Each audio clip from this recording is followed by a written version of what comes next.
You, John Fitzgerald Kennedy, do solemnly swear I, John Fitzgerald Kennedy, do solemnly swear that you will faithfully execute the office of President of the United States that I will faithfully execute the office of President of the United States and will, to the best of your ability, and will, to the best of my ability, preserve, protect, and defend the Constitution of the United States. preserve, protect, and defend the Constitution of the United States. So help you God.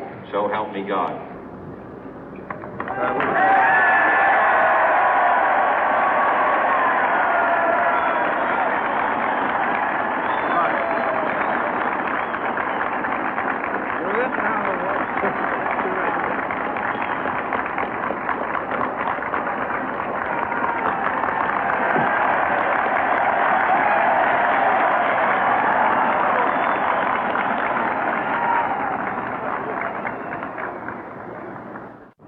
Vice President Johnson, Mr. Speaker, Mr. Chief Justice, President Eisenhower, Vice President Nixon, President Truman, Reverend clergy, fellow citizens.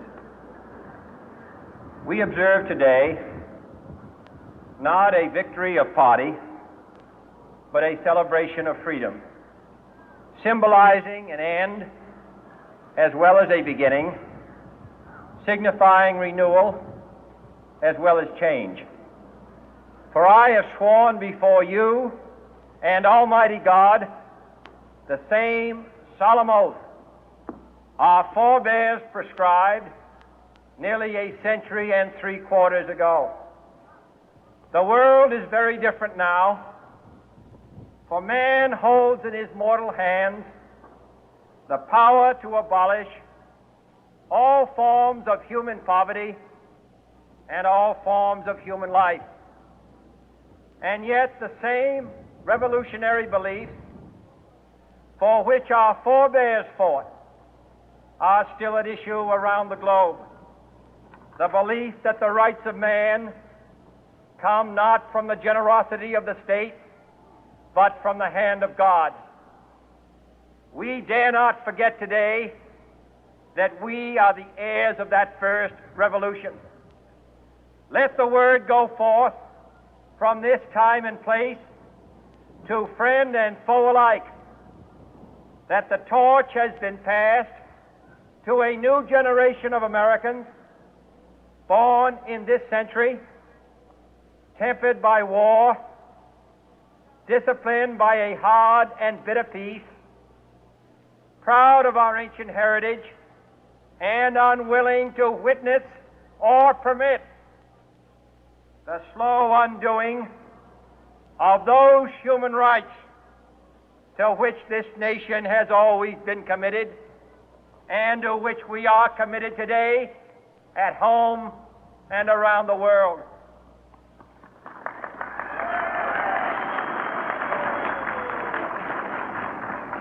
Let every nation know, whether it wishes us well or ill, that we shall pay any price, bear any burden, meet any hardship, support any friend, oppose any foe to assure the survival and the success of liberty.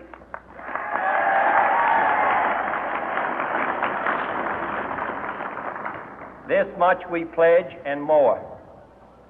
To those old allies whose cultural and spiritual origins we share, we pledge the loyalty of faithful friends. United, there is little we cannot do in a host of cooperative ventures. Divided, there is little we can do, for we dare not meet a powerful challenge at odds and split asunder. To those new states whom we welcome to the ranks of the free, we pledge our word that one form of colonial control shall not have passed away, merely to be replaced by a far more iron tyranny. We shall not always expect to find them supporting our view, but we shall always hope to find them strongly supporting their own freedom, and to remember that in the past, those who foolishly sought power by riding the back of the tiger ended up inside.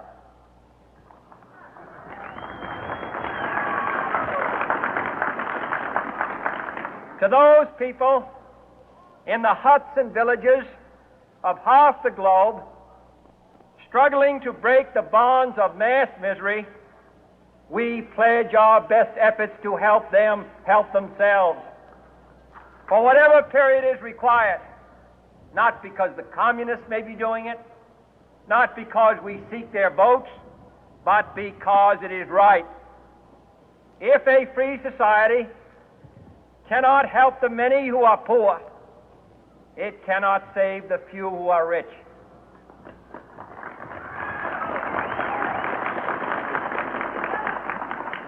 To our sister republics south of our border, we offer a special pledge to convert our good words into good deeds, in a new alliance for progress, to assist free men and free governments in casting off the chains of poverty.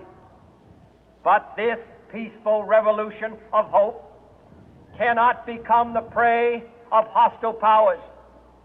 Let all our neighbors know that we shall join with them to oppose aggression or subversion anywhere in the Americas. And let every other power know that this hemisphere intends to remain the master of its own house.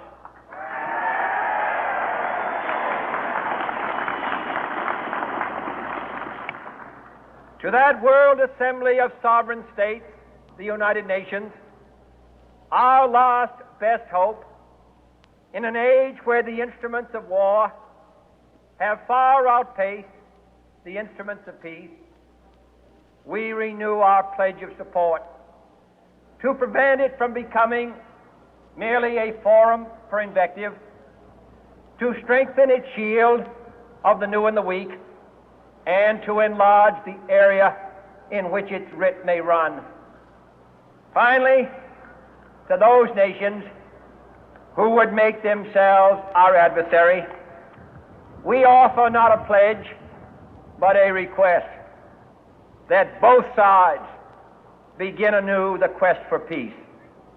Before the dark powers of destruction, unleashed by science, engulf all humanity in planned or accidental self-destruction, we dare not tempt them with weakness, for only when our arms are sufficient beyond doubt can we be certain beyond doubt that they will never be employed.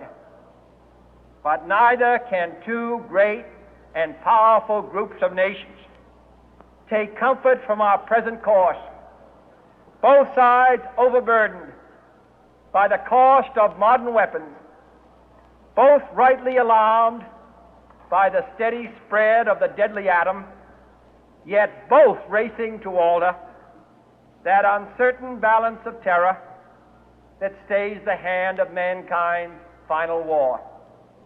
So let us begin anew, remembering on both sides that civility is not a sign of weakness, and sincerity is always subject to proof. Let us never negotiate out of fear, but let us never fear to negotiate.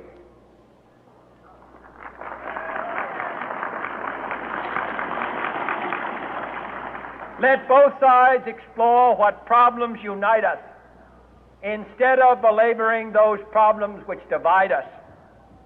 Let both sides, for the first time, formulate serious and precise proposals for the inspection and control of arms, and bring the absolute power to destroy other nations under the absolute control of all nations.